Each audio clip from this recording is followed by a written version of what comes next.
The Andy Pollin Show. We got to go after this with everything we got, figuring they're going to come with everything they got. I'll start off by saying I'm bored, I'm broke, and I'm back. The Andy Pollin Show on ESPN 630 starts right now. Trickle, trickle, trickle. This is how the NFL does it. They're successful at everything they do, so why wouldn't they do it this way? So just in case you were wondering who the Dallas Cowboys were going to play on Thanksgiving Day, why, it's the Kansas City Chiefs. The Kansas City Chiefs, who are always on national television, will once again be on national television, and I'm sure it will have a record rating. It's probably going to be north of 50 million people watching that. The rest of the schedule, finally, tonight, 8 o'clock. The rest of the schedule comes out. We know 2 of the Commanders' 17 games. We will know the rest of them probably shortly after 8 o'clock. They're not going to make you stay up until like 10 o'clock when they alphabetically get to Washington. So we'll know. But if you're not up to speed, the game on November the 16th, which is week 11, where they're playing Miami, we knew, of course, from the end of last year, they'd be playing Miami, and it would be at Miami, except Miami's playing their home game in Spain, in Madrid. This will be the first NFL game ever played in Madrid. So that's a 9:30 in the morning game, which I like very much. And we also know that they're going to play on a Saturday, December the 20th, against the Philadelphia Eagles at home. We don't know whether that's going to be the early game or the late game that day. I guess it's going to be one like 4:30 and one at 8 o'clock or something like that. So I'm not sure what it's going to be. Probably an 8 o'clock since it's Philadelphia. And then likely they would be playing on Christmas Day, which is 5 days later. This is what they did last year. They backed up the Christmas Day teams to Saturday. It was on a Wednesday last year, Thursday this year, so a little bit more rest. And I would imagine they're going to be on the road because they're playing at home, and whoever they play is probably going to have a road game on Saturday.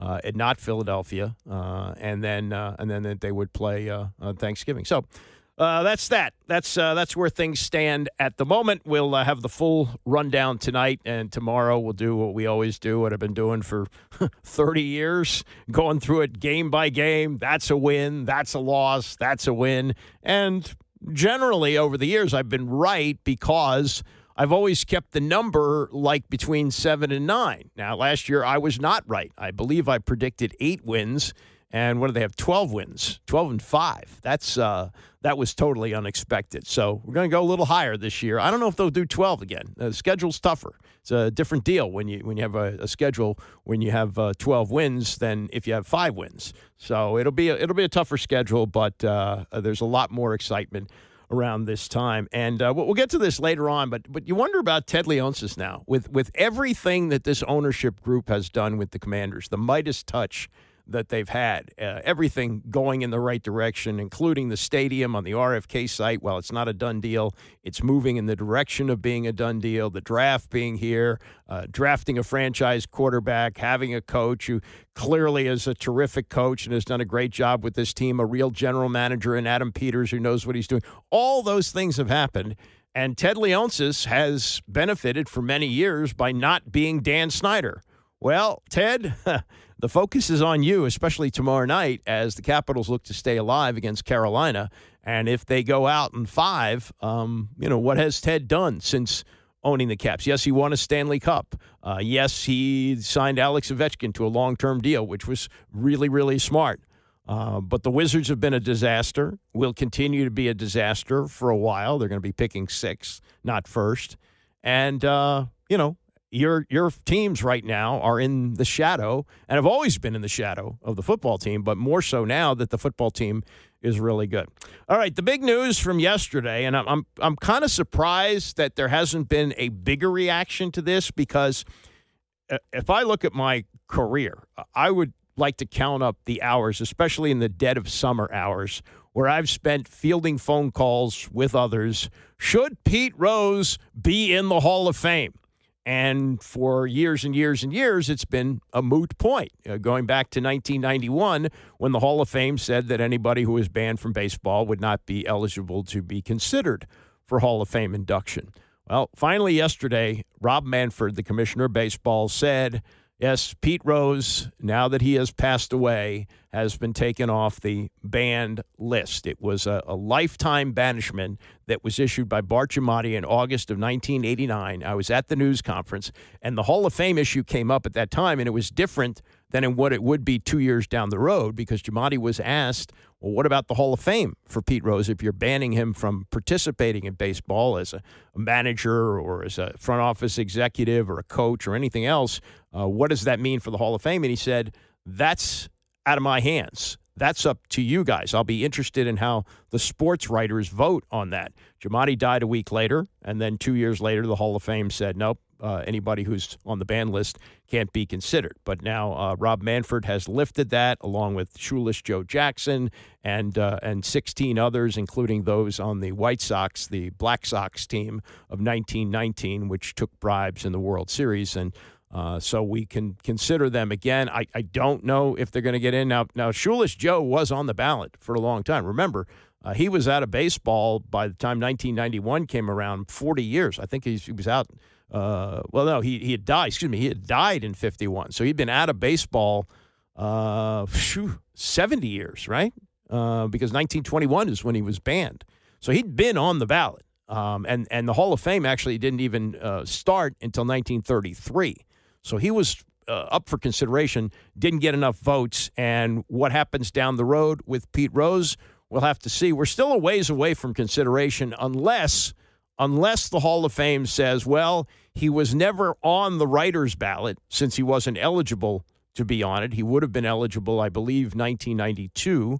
But because the Hall of Fame made a change and did not consider him, now that he's been reinstated, so to speak, could he go on the writer's ballot, and could he be considered this time around, or does he have to wait for a special Veterans Committee, which won't meet until December of 2027? So we are, 3.5 years away from that, 3.5 years away from that happening. And how it's going to go, we'll see. Tim Kurkjian has participated in these seniors committee votes before. It's 16 people. He has to get 12 votes to get in. And last night, after the announcement was made that Manfred was reinstating Rose and the others, Kurkjian was on ESPN with Kevin DeGandhi with reaction to this and why it is happening now. Well, the President of the United States put pressure on baseball to make this happen. Exactly how much pressure is not clear. And baseball, of course, betting in baseball is rampant today. Of course, you're not allowed to bet on baseball if you work inside the game. And sadly, I think the biggest factor is that Pete Rose died. Remember, in 2015, Rob Manfred called him an unacceptable risk of further violation. But since he died, apparently now he is no longer a risk. Those are just three factors that led us to today. Okay, Tim, now that he's eligible for the Hall of Fame, what are the next steps in the process for him to enter Cooperstown? Well, the next step will be, it's possible he'll be put on a classic era ballot, which will be voted on in December of 2027. 16 people will be on that committee. Kevin, I've been on 4 of those committees in my career. You have to get 12 out of 16 votes, 75% in order to be voted into the Hall of Fame.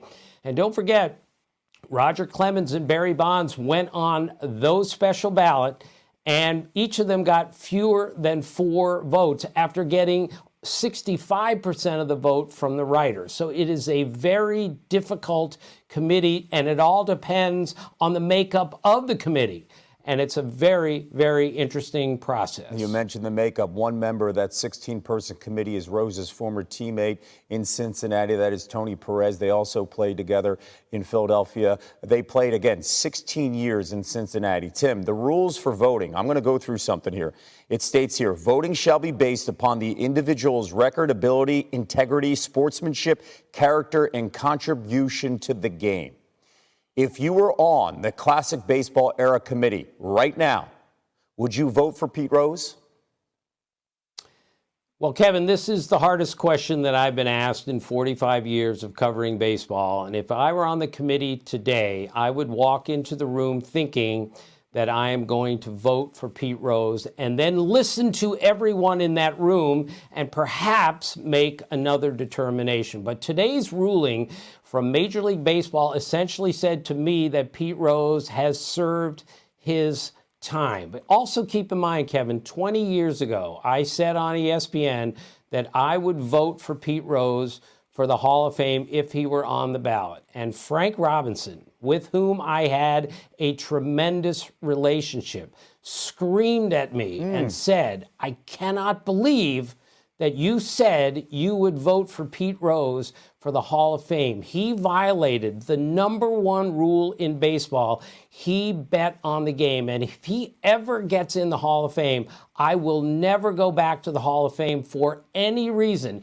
if I'm in the same club as Pete Rose. And remember, Frank and Pete Rose were teammates with the Reds, but this just shows you how strongly former players feel about this topic. And on that special committee, they're likely former players on that committee. So it's going to be a tough road still for Pete Rose to get in the Hall of Fame if he gets on a special ballot. And by the way, I want to remind everybody, too, the next scheduled committee vote is December of 2027. Yeah, so we got a while on this, and I guess it gives second wind to the debate, should Pete Rose be in the Hall of Fame? We got 3.5 years of summertime deadness to debate this. As for the reaction to this that you heard from Tim Kurkjian, who said he would listen to others who feel differently than him, and that Rose should get in the Hall of Fame. I got Bob Nightingale on that and Stephanie Epstein of SI.com, two baseball reporters. They have pushback on that, and I will get to that. As for the reaction of Tony Kornheiser and Mike Wilbon yesterday on PTI to this, Wilbon first. I find myself just not giving a damn. It's like Pete Rose is dead. He's dead. And Pete Rose, who was so outspoken, and a guy that you covered more than I did. I did really more in managing and retirement. Fascinating, often crude character who we always loved talking to. Always. And we can't even get a reaction from Pete Rose because, once again, Pete Rose is dead. Shoeless Joe has been dead almost 75 years. I don't know how long Eddie Seacott, now I'm going back to the 1919 White Sox because that sort of resonates with the kid from the South side of Chicago. But, Tony, they're dead. What's the hot take that we're supposed to have about this now? So let me consult my notes because, like you, I just found out about this literally minutes ago. Okay, so Pete Rose and Joe Jackson, Shoeless Joe Jackson, are now eligible for the Hall of Fame, but Rob Manfred does not put you in the Hall of Fame. The baseball writers who are members put you in the Hall of Fame. Those baseball writers, as we know well, are guardians of the game. They take violations very seriously. Joe Jackson fixed games. Okay, Pete Rose bet on games as a manager of one team. That doesn't go away. You know who else is eligible for the Hall of Fame right now? Barry Bonds is eligible. Mark McGwire is eligible. Sammy Sosa, they're eligible. Are they getting in anytime soon? Doesn't look that way from the voting. As you know, Mike, I would put Pete Rose in the Hall of Fame. I would put his sins on the plaque and his accomplishments on the plaque. I agree that when your life is gone, it's okay to be eligible for something, but I do not see Pete Rose as a first ballot Hall of Fame. I just don't. I don't think it's going to happen because of the writers. His playing career merited that, but yes, everything that's happened subsequently says isn't. But I just, okay, he's dead. Why should I care? Why am I supposed to care now about dead guy? Joe Jackson? Really? I'm supposed to care? A long time ago. Died in 1950, I don't think they'll get in. Yeah, and I tend to agree with Tony on that. We'll get to, one thing being considered for the Hall of Fame. It's another thing to get in, to be eligible to be considered, I should say. And I believe I said that's 3.5 years away. It's 2.5 years away. Time's flying by. I'm thinking it's 2024 still. It's 2025. So that means 2.5 years from now, the committee would get together. Maybe Tim Kurkjian will be a member of the committee again. I don't know. But they will get together and consider Pete Rose, who will now be eligible to be considered. So that's coming a little bit down the road. Now, as for what Tony mentioned about baseball writers being guardians of the game. I got reaction from two of them to this, and it is exactly what he would expect it to be, pushback. Bob Nightingale, been covering baseball for a long, long time for USA Today, and his column today says apparently it's okay to gamble on baseball now, even those involving your own team, while making a mockery out of the sport's most sacred rule. You want to cheat, lie, go to prison for tax evasion, and be accused of statutory rape? Hey, all is forgiven. And he got in touch with Marcus Giamatti. That's the older brother of Paul Giamatti, the famous actor, who both were sons, of course, of Bart Giamatti, who issued the ban in 1989. And there is some serious pushback from Marcus Giamatti, who tells Bob Nightingale, quote, "It's a serious, dark day for baseball." He's 63 years old, older than his father when he passed away. I think he was only 51. He said, "For my dad, it was all about defending the integrity of baseball. Now, without integrity, I believe the game of baseball as we know it will cease to exist." Whoa. How about the integrity of the game? Will the fans ever entrust the purity of the game? The basic principle that the game was built on, fair play, and that integrity is going to be compromised. And the fans are losers. I don't know how a fan could go and watch a game knowing what they're seeing may not be real and fair anymore. That's a really scary thought. And this, of course, would open the door. This is another part of the discussion. Well, if you're going to let in a guy who bet on baseball and finally admitted to betting on baseball, the cardinal sin of the game, what about Barry Bonds and Roger Clemens, neither of whom ever failed a drug test, right? So, yeah, as things get more and more lax, Alex Rodriguez did admit to using steroids, but if you're going to let those guys in, A-Rod certainly has the stats to match up. Wouldn't you put him in? Giamatti says if you let him in, the floodgates are open. So why not let all those guys in, too? He hasn't done anything, to reconfigure his life. He was never seriously remorseful or rehabilitated himself by going to Gamblers Anonymous or any of that stuff. He did none of that. He could have possibly opened the door for a second chance, but it's moot because he didn't do any of that stuff. So it's pointless, says Marcus Giamatti. And then Nightingale's got a couple of anonymous quotes here. One of them is from a former all-star outfielder whose career overlapped with Rose. And he says to Nightingale, "I'd love to be on that committee. I would vote no in a heartbeat and try and convince everyone to do the same. He embarrassed the game. He was a Hall of Famer on the field, but he ruined the integrity of the game on the field," said a former GM who was also a candidate to be on the committee. Of this former GM, again, an unnamed GM, says this guy was jeopardizing players' careers to win bets as a manager. He could care less about their health. Now you're going to validate someone like this, someone who was also accused of statutory rape. We'll get to that in a second. But what he's referring to is the health of the players. Yes, if you're betting on your team to win and you're in a close game and your best reliever may be overworked, are you going to keep him in the game a little bit longer because it's so important for you to win the bet? I know you're trying to win every game, but if you got a lot of money on the line, are you going to do that? So that brings into question what he did as a manager, even though he said, "I always bet on my team to win." Now, the statutory rape, this doesn't get a lot of play, but this is something that it is very much a stain on him. And this goes back to a suit that was filed, a defamation lawsuit, which was filed against Rose with federal prosecutor John Dowd, who did the investigation of Rose and the gambling. And it's that he had a sexual relationship with this woman before she was 16 years old. Rose was in his 30s at the time, married with 2 children. He has acknowledged the relationship in court documents, which were finally made public in 2017. But he said that she was 16 years old, which was the age of consent.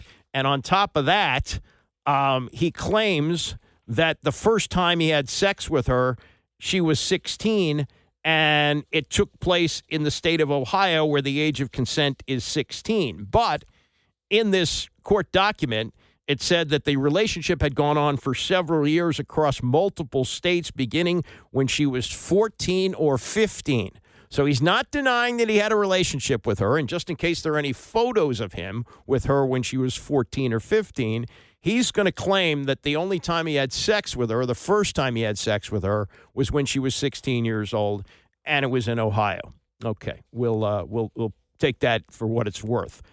Meantime, Stephanie Epstein, who also covers baseball, and she does it for SI.com, she attacks Rob Manfred for this decision. Now, this decision, why is it coming now?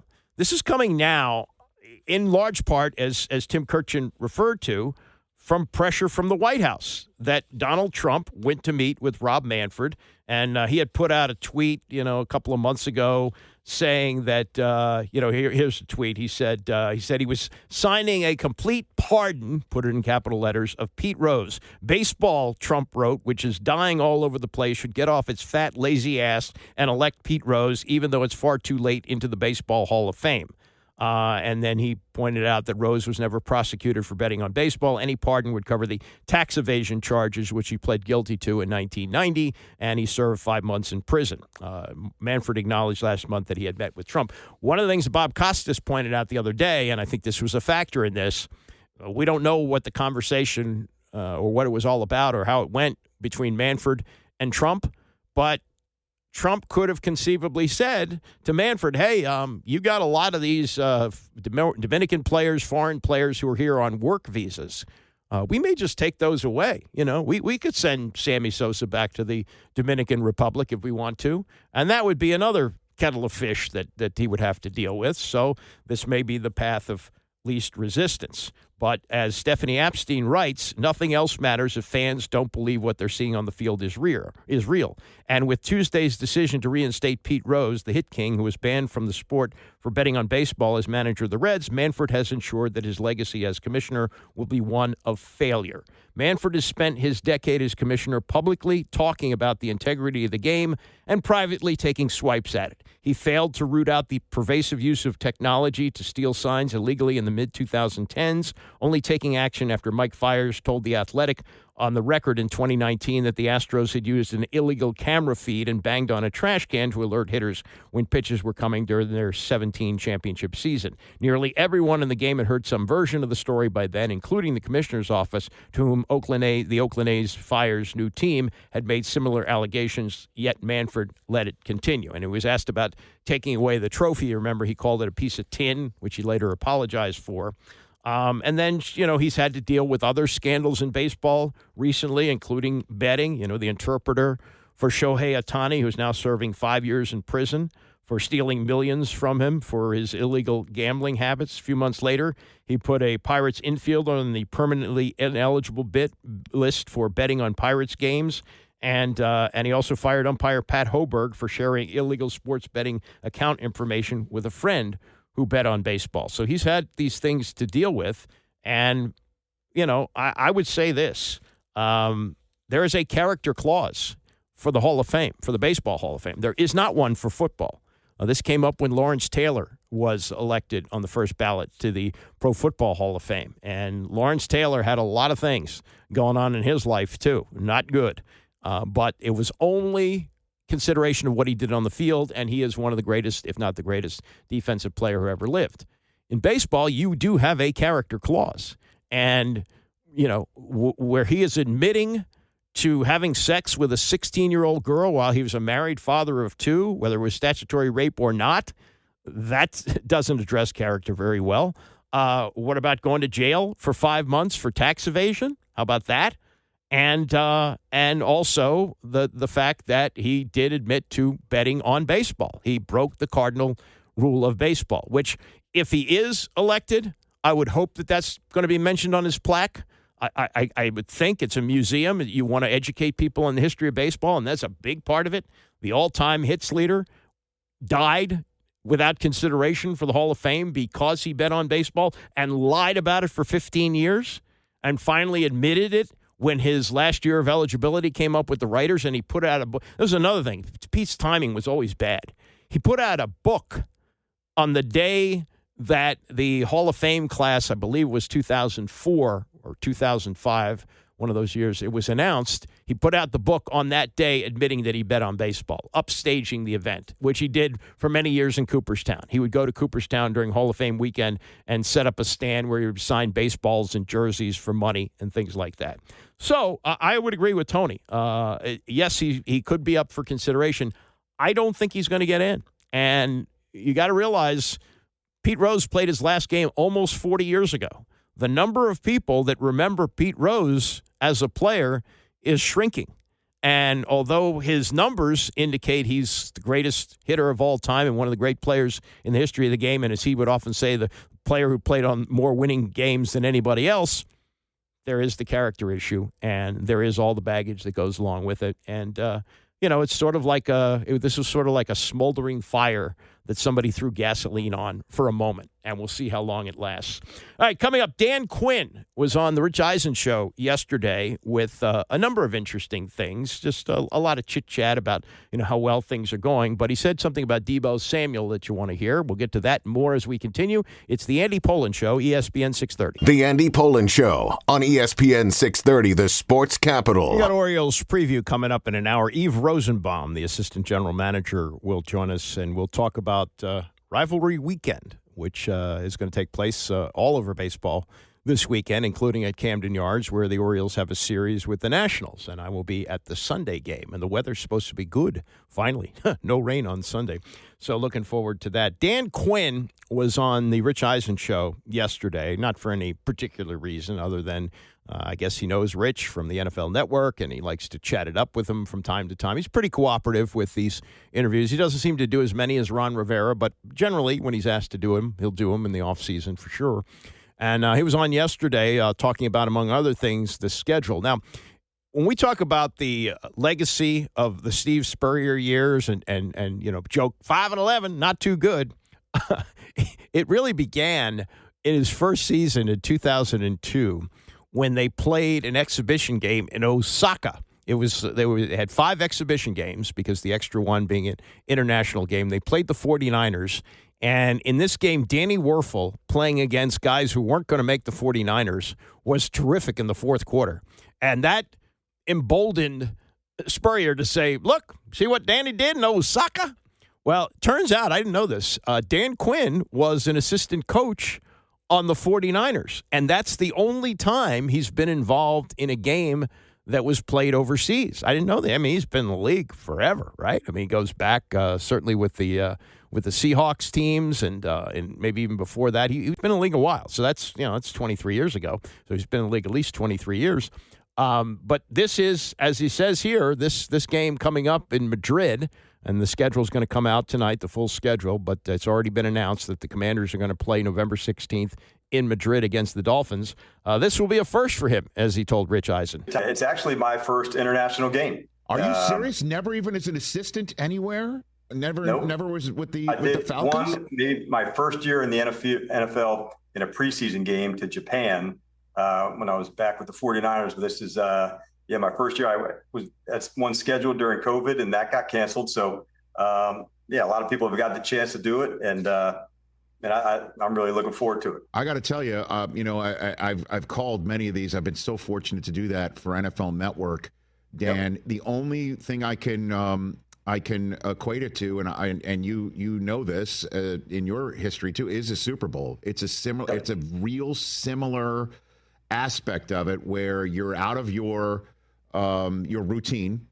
You've got to create your own routine in a different spot, different facilities. And you've got media obligations where you're asked about the same thing over and over again. You can't wait for the game to hit. And then the atmosphere. I mean, just ask Pete Carroll, who was there with the Seahawks against Brady in the first ever game in Munich. They both said it felt like a Super Bowl, and that's the way it's going to feel in Madrid. I'm virtually assured of that. Yeah, and the stadium there. I mean, it's just fantastic. So what a cool opportunity for us to be the first. And every time you get a chance to do something that the first one there.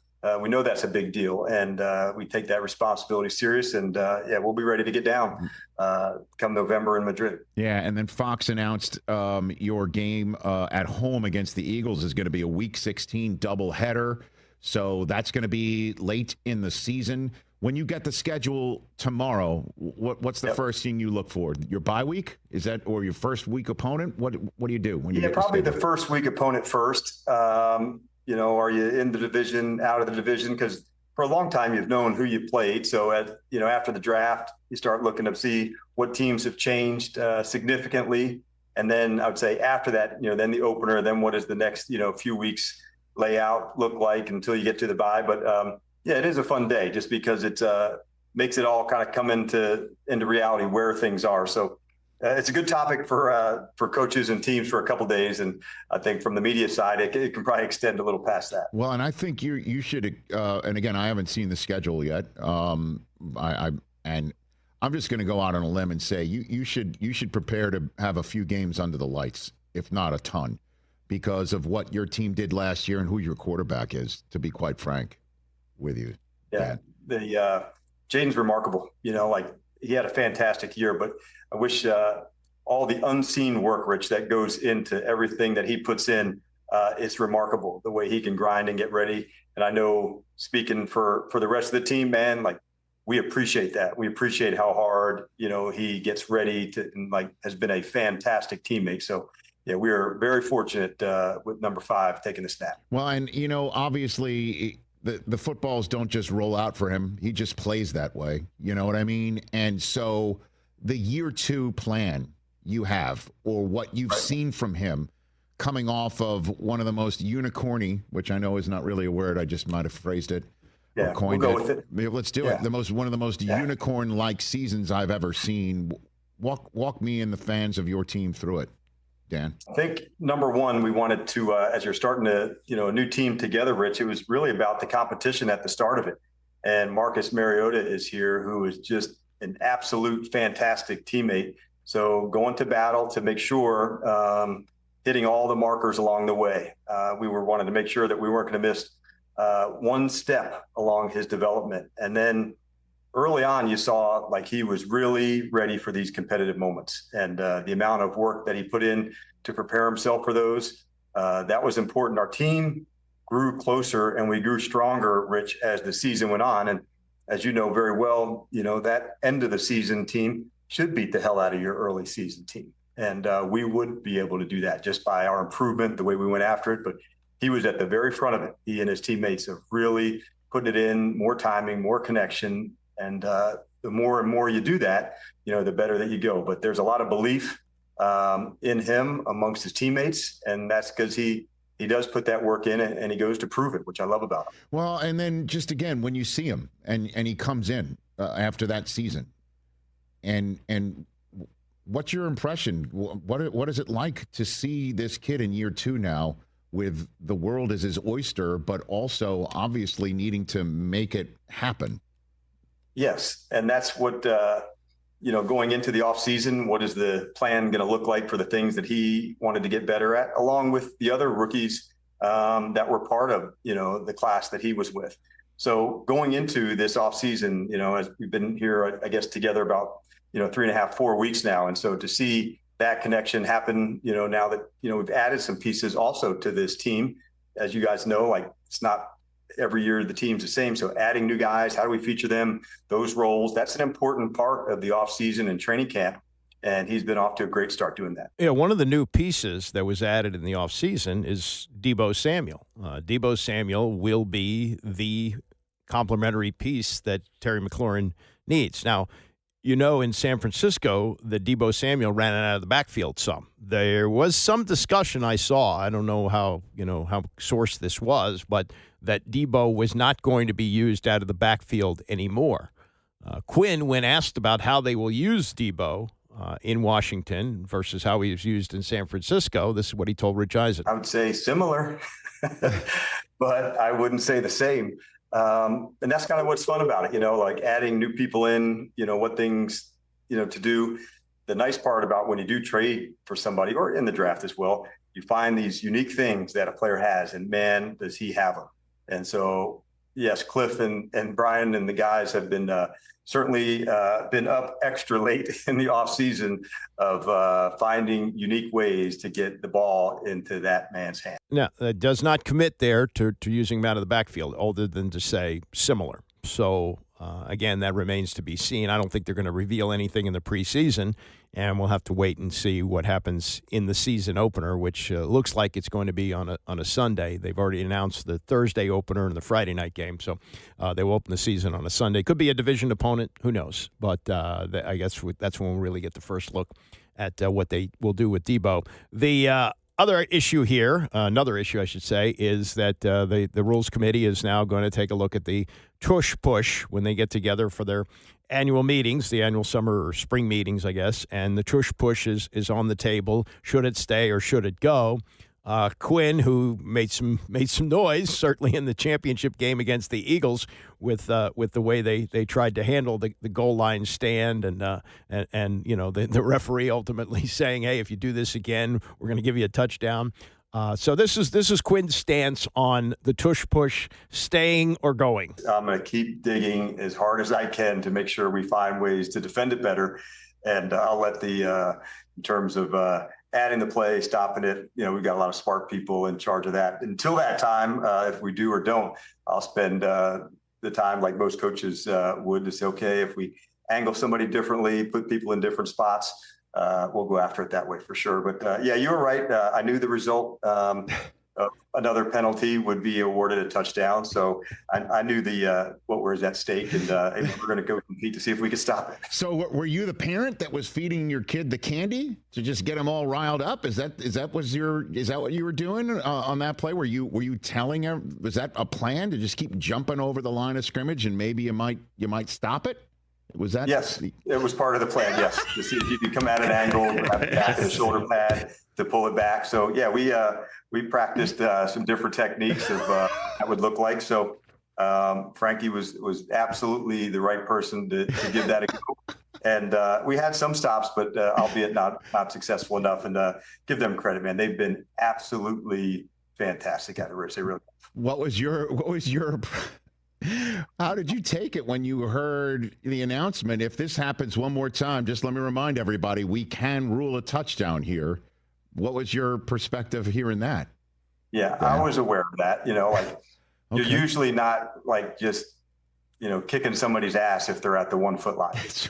So, if that's the trade-off between that and a stop at that point, I deemed those ones, from a standpoint, this is worth the risk right here. It's not, 4th down and 1 at the minus 30-yard line. You wonder next year, if it stays, how many more teams are going to come up with wrinkles like Quinn came up with Frankie Louvu jumping over the line. At that point in the game, the Eagles were pretty much in control. So even if they awarded them the touchdown there, I don't think it would have really altered the result. Just funny that they were prepared for it, and the deal was Louvu was going to keep jumping over the line. I think they were looking more for an offsides rather than a stop there, like the Eagles might flinch on that and not offsides, but going before the snap, and that they would have to be moved back 5 yards on that.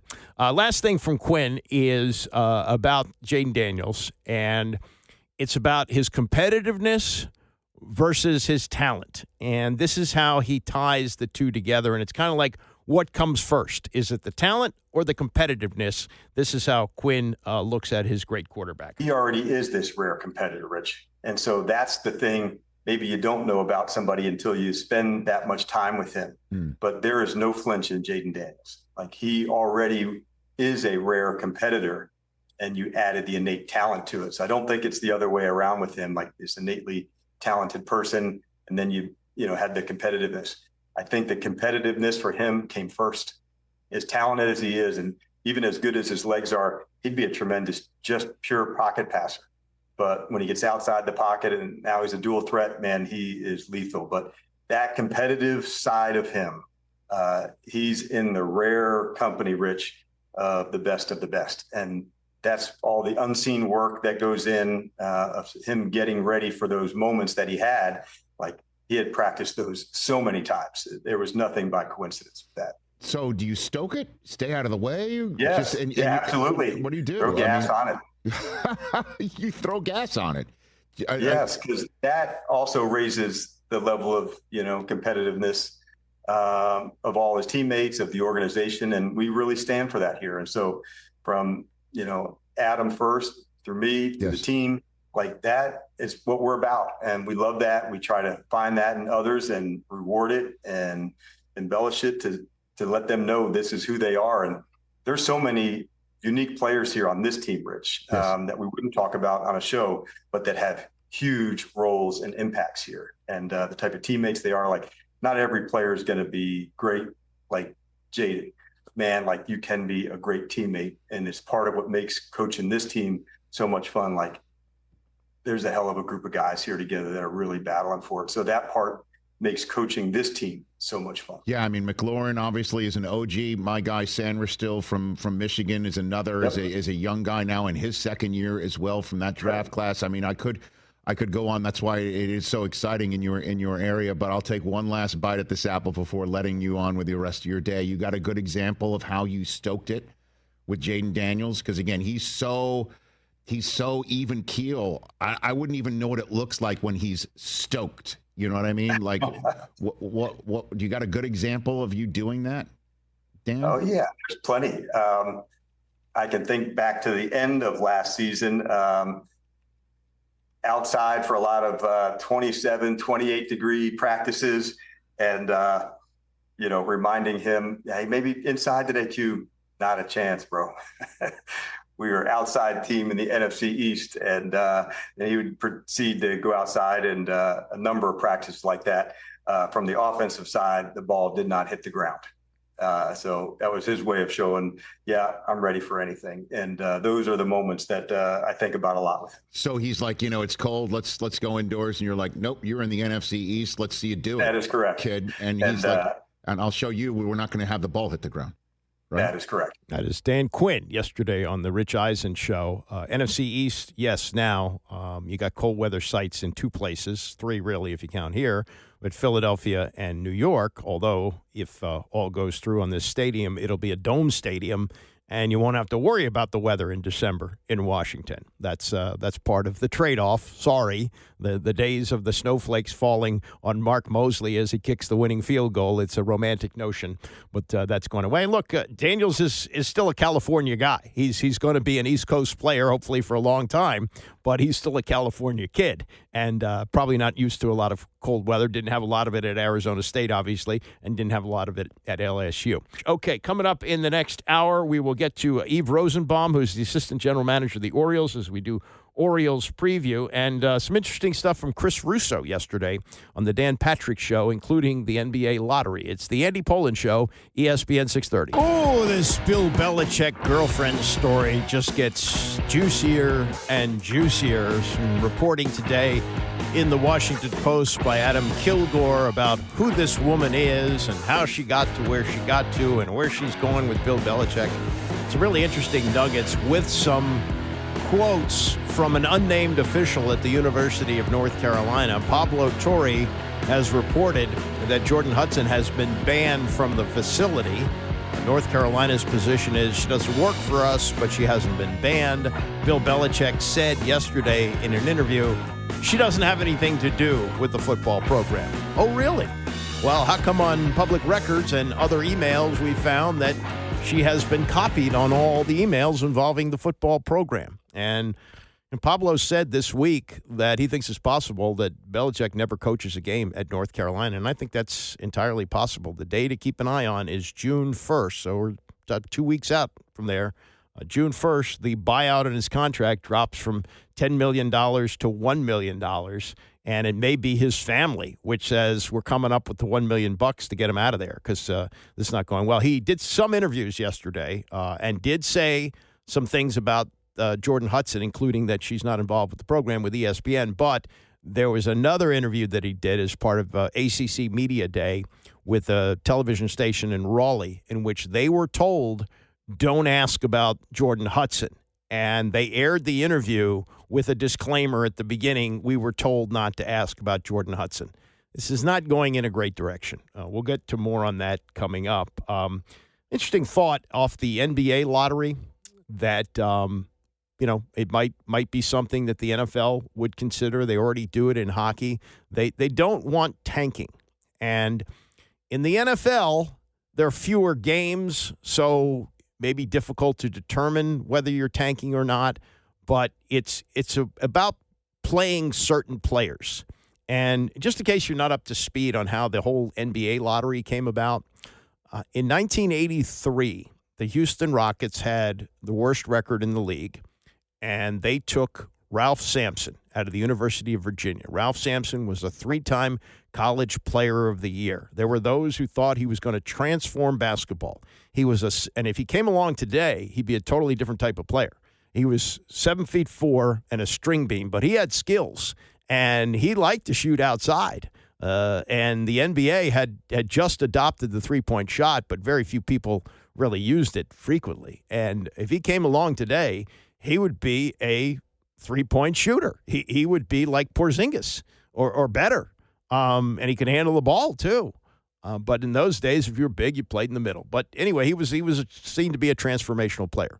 1984, we knew that Hakeem Olajuwon was probably going to leave the University of Houston. It was his third year. Michael Jordan was coming out that year, and the tide was starting to turn a little bit, that the four-year players were becoming more and more rare. So Olajuwon was going to come out in 84, and he had played at the University of Houston, so it would be an easy transition for him to go play for the Houston Rockets. So in the 83-84 season, what the Rockets did was they were playing like a 40-year-old Elvin Hayes about 35 minutes a game. They were clearly tanking to get the number one pick. Now, if this was done again, they'd be tanking to get Michael Jordan. But it was a big man's game, and the best player would seem to be Olajuwon, who had a great career. Make no mistake about it. Won two NBA championships with the Rockets. But that's what was going on. And so for 85, that's when the league came up with the lottery. And 40 years later, there is still controversy or whether or not the first lottery was fixed so that the Knicks would get Patrick Ewing, that he would be the transformational player that would turn a franchise that hadn't done much in a decade after winning the championship in 73 into a really good team. And the frozen envelope, the bent envelope, whatever rigging that they did, if they did it, still, is out there floating around to this day. And we've had conspiracy theories all through the years, right up until the other night when Dallas, with a 1.8% chance, got the number one pick in the year that they were just barbecued for trading Luka Doncic, ruining the franchise. And now they kind of get a mulligan with a player who could be as good as Luka Doncic without the big money because he'll be under a rookie contract, and he's only 19 years old in Cooper Flagg. So this brings up the NFL. And in the NFL, they don't like tanking. No, they don't like that. They don't even like teams to rest players at the end of the year when they've already clinched what they need to clinch. And that's why they load up with division games at the end of the year, hoping they'll be important enough to play your starters. But they don't like it when you're trying to tank to get the number one pick. So Adam Schefter, who's also kind of an NBA geek, he was on our morning show yesterday on Sportsmanlike with thoughts of possibly the NFL adopting a draft lottery. They don't want teams to tank. They don't want teams to lose. We had a couple of situations last year where in the last game of the year, the Patriots are putting in Joe Milton. Let's tell you, they're trying to lose, but they certainly don't want to win. The players want to win, but the organization itself wants to lock in the number one overall pick. And instead they win the game, and Buffalo is playing against them. Now, Buffalo wants New England to win because Buffalo's in their division, and Buffalo doesn't want New England to have the number one pick. So New England with Joe Milton wins that game, knocks themselves out of that position. They go to number 4, and the draft unfolds the way it does. I think if nothing else, if the NFL were able to implement a lottery system, they'd have one more night of ratings because they're doing shows for everything else. We're getting a schedule show on ESPN tomorrow. Schedule show's popular. Draft shows, draft preview shows. I can't believe there's not minicamp and OTA shows already. So why would there not be a draft lottery show that would rate huge? Can you imagine a year where there's a top quarterback prospect of the year that Arch Manning comes out? That's the one. They put that. That's the one. Are they waiting for that? Prime time, a half-hour special prime time NFL draft lottery. Like, come on, it's a home run, right? Is that the one they're waiting for, though, Adam? Is that the one? Are they waiting specifically for Arch? No, the league's not waiting for Arch like that. No, the league doesn't care like that. But again, it's just one more element where look, players aren't playing to lose anyway because players don't have guaranteed contracts. So players always have to try to win. So football's a very difficult sport to tank. It just is. You know, like in basketball, a team can bench its players, as we've seen, can hold them out. Football really doesn't do that very often. Maybe in week 17, if there's a playoff spot clinch, but players play. But sometimes organizations, front offices, coaches, they know the meaning. And so to avoid all that, you just make it a lottery. And then you broadcast the lottery. And then you have another vehicle for ratings. Like, I don't know. To me, I could see it making sense. But then again, you have a situation where now you have everybody screaming conspiracy. Last night, everybody believes Adam Silver wanted Luka traded to the Lakers, and then he sent Cooper Flat to the Mavericks. I mean, I don't believe it, but there are a lot of people out there who do. And you'll always have these conspiracies. And if they had a lottery in the NFL, there would be a conspiracy too. Oh, they want the Cowboys to be good. They want the Giants to be good. You know, whatever it is. I'll tell you this. I'm glad they didn't have a lottery last year when they took Jaden Daniels, because if they go in with the top 3 teams or the bottom 3 teams, whatever they were the second worst team in the league, and they drafted behind the Bears, who actually had Carolina's pick. So Carolina was the worst team in the league, and the Bears, took Caleb Williams, and Washington took Jaden Daniels. But if they went down to number 3, no, 3 not as good as 2. And given the Washington lottery luck, at least with the Wizards, you go as low as you can possibly go.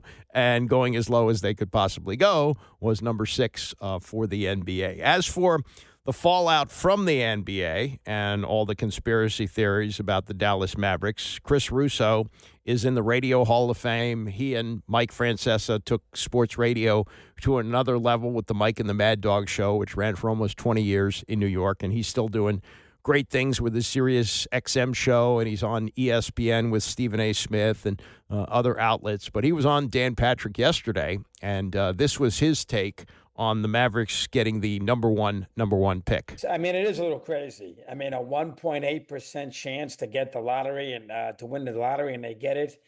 I understand they're so worried about tanking, but Danny, isn't there something wrong when Utah, Washington, and Charlotte can't win the freaking lottery or don't have a chance to get the top 3 picks?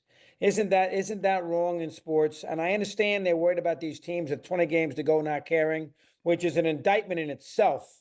But isn't it time maybe we pass on the lottery and give those worst teams the best chance to get the 1 pick? Why don't we just do the lottery with the 3 or 4 worst records and not include Dallas or Houston? That was a trade, but you know what I'm saying.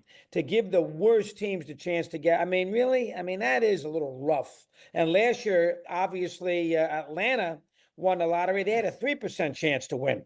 So, and it all starts with Ewing in '85 with Stern. It was a TV show at first. They get a little TV juice. But, am I a conspiracy theorist? No. But I think you and I both agree it doesn't look good for the NBA that the Mavericks win the lottery. After they trade Luka, here's what my 21-year-old said. Dad, somebody must have told Nico Harrison, do us a favor, get Luka to a big market, and we'll figure out a way for you to get the number 1 pick in the draft. I mean, that's what it leads to. Yeah, but you start to look at it and you go, okay, LeBron went to his hometown. Derrick Rose went to his hometown. Ewing goes to the Knicks. Everything that was attached to that. Were you on the air in '85? Not in New York. Okay. I was in Orlando. I don't remember. Everybody remembers the great picture of DeBusschere, who was all excited, and Ewing. And, there was a lot of people who thought that was rigged. You and I, are good sports fans. We don't think it's rigged, but it doesn't look good. And again, Utah, Washington, and Charlotte earned it. They deserve to have the top 3, 4 picks in a draft. They have what did Utah get? The 6th pick, 5th pick? Charlotte got the 6th, 7th pick. And there's only 4 or 5 guys who make a big difference anyway. Flag is one of them. And he ends up going to the team that doesn't really need him. With Kyrie and with the front court and, of course, Anthony Davis. It looks bad for the NBA. And the idea that we got to make sure we put a lottery in so the San Antonio Spurs don't tank, which what they did to get Duncan, is is really an indictment on the whole sport. Isn't the idea to try to go out there and win every game that you play? It's an indictment on the whole sport. How about instead of a Final Four, you have the bottom four, and you have the bottom four teams play for the right to have the number one pick? Like, I have to incentivize some of these teams because Mark Cuban got fined $600,000 when he was on our show a couple of years ago by saying that basically it was a front office tanking that they were guilty of. So that's where, the players who are playing are going to play hard. You just don't put the best players out there to play hard. Is there a way to incentivize teams? Let's say once you get eliminated, the number of wins you have after you get eliminated will create the draft order. Yeah, that's a good point. Something like that, to avoid these teams just, basically throwing up their hands in the last 10, 12, 13 games of the year. Yeah, you would think there's an element of it that they can do something, and it's a TV show. They like the drama. They like the cards up. It's a TV show. And the NBA should eliminate the idea that they're going to have a TV show to determine who goes out there and gets the number and gets the card flipped. I mean, it really is it. I mean, Dallas wins the lottery. I mean, San Antonio gets the second pick. I mean, really? I mean, come on. Why don't we just give the Spurs 6 players, for crying out loud? It looks very bad for the NBA. I don't know. And I don't believe it is a conspiracy. I'm with you. But it looks, perception is awful. And if I got a 23-year-old who's a good NBA fan and a good sports fan, if he says that to me at 9 o'clock last night, that's a problem. That's his son who wondered about that. Look, good point by Dan as to how to fix this. The problem is, if you're trying to determine who gets the number one pick, it should legitimately go to the worst team. What they're trying to do is to prevent tanking, and I explained that, how it all came about because of what the Houston Rockets did in the early 1980s. But if you're going to determine draft order by how many you win, let's say after you get eliminated, or you have a tournament with the bottom 4 teams to determine who gets number one and all of that stuff, then you're saying, well, the best of the worst should get the number one, when really the worst of the worst should get the number one.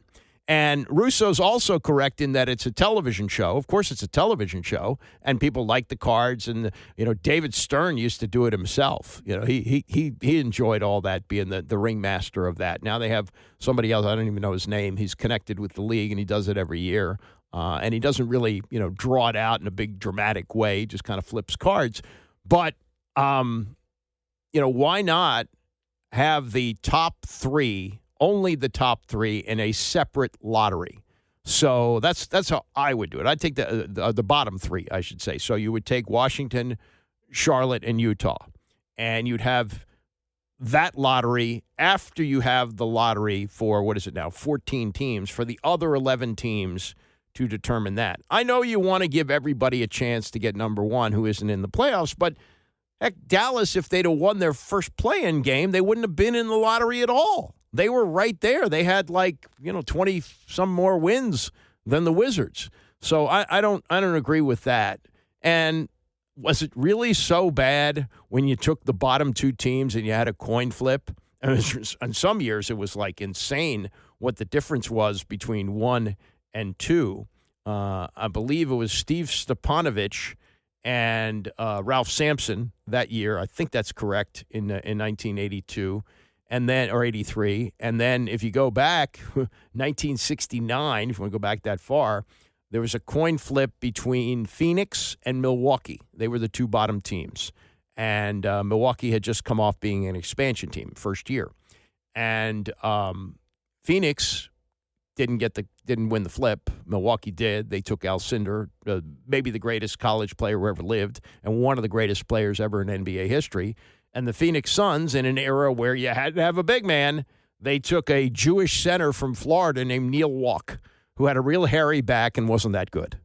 Good, not great. Not anywhere in the stratosphere of Kareem Abdul-Jabbar or Lou Alcindor when he was coming out of UCLA. So they've got to come up with a way to make it more fair to those teams who really are at the bottom. Now, it's true, the Wizards are really making no bones about the fact that they are tanking, and I'll get to what Tom Loverro wrote about that coming up. But that is something that needs to be addressed. It should not be that Dallas, which was pretty much a playoff team, getting the number 1 pick, and San Antonio, which is already loaded with Wembanyama, who was hurt at the end of the year, is picking number 2. That doesn't seem to be a good way to do things. One more from Russo, and this is on the announcement from NBC that Michael Jordan is going to be a part of the coverage. And I said the other day when this came out, you're not going to see him sitting on the set. I don't think that's going to happen. I think it's even possible that he will be on like a Zoom call on his phone from the golf course from time to time. But he does give juice to NBC, coming back with the NBA, and all of Jordan's championships were won when the games were on NBC with Marv, and his last game for the Bulls being called by Bob Costas. So there is that connection. But as far as him being, what Kenny and Barkley and Shaq do on TNT and, what you see on ESPN, Magic did it for a while, and he was on the set all the time. But they even moved the set out to Los Angeles just for him. So would they move it to Florida for Jordan? I don't think so. But this is Russo, and I agree 100% with what he says about what we can expect with Michael Jordan and his participation in the coverage on NBC. I don't think Michael's going to be there every Saturday or Sunday afternoon breaking down, a regular season game up against football. So I don't think he's going to be there in that situation. To me, I think it's a little PR oriented, because I got to see how much Jordan's going to work. And, Jordan's going to give up some of those golf things in NBA playoffs. Somebody says, Michael, let's go play in Dubai. He just says, no, I can't. I got Sacramento and Dallas in a playing game on NBC. He's not going to do that. So I got to see it to believe it. But, it's a good PR move for NBC. I mean, he won all those championships for the network. Who's not going to want to hear what Jordan has to say? But I believe those appearances will be short in stature and brief. I think it's more, until it's proven otherwise, I think it's more PR than anything else. I got to see him really want to do this. Yeah, I'm wondering, and we joked about this, that is it going to be Michael Jordan goes and lets some of these players interview him? That, coming up at halftime, Cooper Flagg interviews Michael Jordan. An audience with Michael Jordan where these players get to ask him questions. But other than that, unless they do what Kobe did with his details, when he would truly break down a game or a player, I could see that maybe with Mike doing something like that. But I thought Kobe was wonderful as an analyst, with his own series there. Maybe they do that with Mike. I didn't see that. I don't see Jordan breaking down an individual game and getting on a player for making a mistake. I don't see Jordan wanting to get into the weeds of why so-and-so made an error, why Harden stinks in big games, which he does. I don't know if Jordan's going to want to do that. To me, that's just NBC trying to get a little juice with their NBA deal.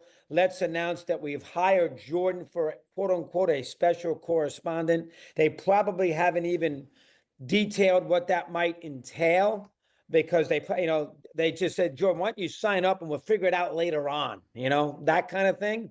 But I think people will pay attention to it. It's, Jordan doesn't talk much. You very rarely see him after that that great documentary.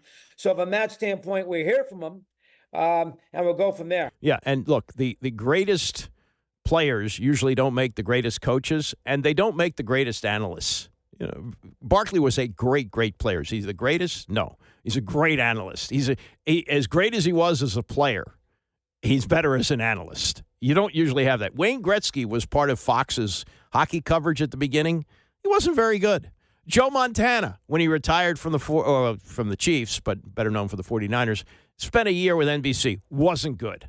So there's no guarantee that he's really going to be any good at this. You can debate whether Magic was good on ESPN. A lot of people didn't like him, not as an analyst, not as a person. But I just wonder why he's doing it. I think it's just NBC, really leaning on him to help them to get some notice that they're going to be back televising the games. We're getting some more schedule stuff trickling out. There's now a report. My buddy Kevin Sheehan is reporting this, and he's usually pretty well connected on this, that the Christmas Day game is actually going to be here, and they'll be playing the Cowboys. Interesting. That would be part of Netflix. They're probably courting Netflix for a lot of money, so they're dropping a nice game on them for Christmas Day. That's one of them. We already know that the Commanders are going to be home against the Eagles, so I get 2 home games in a row, 5 days apart. That's a pretty good little perk there. They had 2 on the road close together last year, so maybe there's a makeup for that. And there's also a report that they're going to open against the Giants. I don't know whether it's going to be home or not, but that would make sense that the first game would be against the Giants. Okay, Orioles preview is coming up next. We'll talk to Eve Rosenbaum, who is the assistant general manager for the Orioles as they get ready for a doubleheader today. They close out the series against the Twins tomorrow, and then they will open up a series this weekend against the Nationals at home. Stay with us. It's the Andy Pollin Show, ESPN 630.